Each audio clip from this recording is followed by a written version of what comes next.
Life style बदल रही है। पहले आदमी ज़्यादातर बाहर रहता था तो उसको एक्सटर्नल पोल्यूशन का इफ़ेक्ट होता था। अब 16 घंटे 18 घंटे हम या तो अपने घर पे या ऑफिस में रहते हैं। वो ऑफिस जो कि जिसमें कोई खिड़कियां नहीं है, जो खिड़कियां हैं वो सील कर दी गई हैं। अंदर एक एसी चल रहा है जिसकी एयर वहीं पे सर्कुलेट होती रहती है। कुछ लोग वहीं पे स्मोक करते रहते हैं, कुछ लोग वहाँ पर मॉस्किटो रिपेलेंट्स लगाते हैं, वो चीज़ें लगाते हैं जिससे मॉस्किटो मर जाए, उसकी फ्यूम्स वहाँ पे उड़ती हैं। कुछ लगातार बंद कमरे के अंदर जो लाइट्स लगी होती हैं उनकी हीट से जो वाइट वॉश होता है, जो वहाँ पे दीवार के ऊपर जो पेंट लगा रहता है या जो वार्निश फर्नीचर पे लगी होती है, वो धीरे धीरे गर्मी से फ्यूम्स उससे निकलती है और आपको ना मालूम पड़ते हुए भी फेफड़े के द्वारा अंदर चली जाती है। वो बच्चा जो एक बंद कमरे में रह रहा है, वो कमरा जो कि इसी से है, जो शायद उसकी खिड़की कई सालों से नहीं खुली हुई है, बहुत सारे वहाँ पे कारपेट पड़े हुए हैं, हैवी फर्नीचर पड़े हुए हैं, और उसके किनारे के ऊपर जो डस्ट बनी हुई है, जो डस्ट होती है वो धीरे धीरे उस कमरे में अगर 3 लोग सो रहे हैं, 2 वयस्क, माता पिता और छोटा बच्चा, तो थोड़ी देर में 2 या 3 घंटे में एक नेगेटिव प्रेशर जो सांस के द्वारा जनरेट होता है, उसके द्वारा जो बहुत दूर भी पार्टिकल या हाउस डस्ट माइट या कोई ऐसे फंगल स्पोर्स पड़े हुए हैं, वो सांस के द्वारा अंदर चले जाते हैं और आपको एलर्जीज़ करते हैं, दमा पैदा करते हैं। बहुत सारे ऐसे कमरे होते हैं जिसमें सीलन होती है, फंगस जम जाती है, वो आपके सांस के द्वारा सीधे फेफड़े में जाते हैं।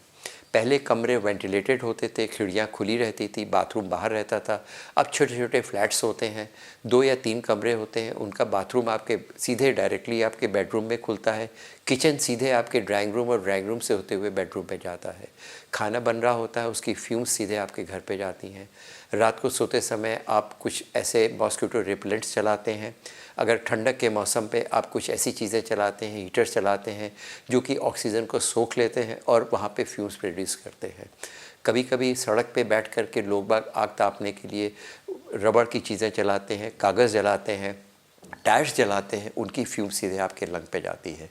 तो इन्वायरमेंटल पोल्यूशन एक बहुत बड़ा मुद्दा है, चाहे वो इंडोर इन्वायरमेंटल पोल्यूशन है, चाहे वो आउटडोर इन्वायरमेंटल पोल्यूशन है। घर में अब तो बहुत लोगों को गवर्नमेंट की तरफ से आपको कुकिंग गैसेस मिल गई हैं। पहले के टाइम पे ज़्यादातर लोग कंडे जलाते थे, लकड़ी जलाते थे। जो औरतें जो नॉन स्मोकर भी हैं, उनको सारे दिन किचन में बैठी रहती थी जिसमें वेंटिलेशन नहीं है और उसकी फ्यूम्स सीधे आपके लंग के ऊपर जाती है, उनको सांस की बीमारियां हो जाती हैं, COPD हो जाता है और उनको परेशानी रहती है। इसलिए इन्वायरमेंटल पोल्यूशन ये आपके हाथ में, हर चीज़ गवर्नमेंट के हाथ में नहीं है कि सारी चीज़ें गवर्नमेंट कंट्रोल करे। अगर हम खुद ही अपने आसपास होने वाली गंदगी को रोक सकते हैं, उस पोल्यूशन को रोक सकते हैं, घर पे अपने ही घर के वेंटिलेशन को आप प्रॉपर कर सकते हैं, तो बहुत सारी होने वाली बीमारियां, चाहे वो फेफड़े से संबंधित हो, चाहे वो हार्ट से संबंधित हो, चाहे डिफरेंट ऑर्गन्स की हो, उनको हम बहुत कुछ रोक सकते हैं। कैंसर को रोक सकते हैं। ये आपके इन्वायरमेंटल से, पोल्यूशन से होने वाली वो बीमारियां हैं। कभी कभी एंग्जाइटी, आपकी रेस्टलेसनेस, आपका रिएक्शन, वो सारी चीज़ें आपके इन्वायरमेंटल पोल्यूशन से होती है। अगर आपको ये एपिसोड पसंद आया तो इसको लाइक करिए, सब्सक्राइब करिए और शेयर करिए। Thank you.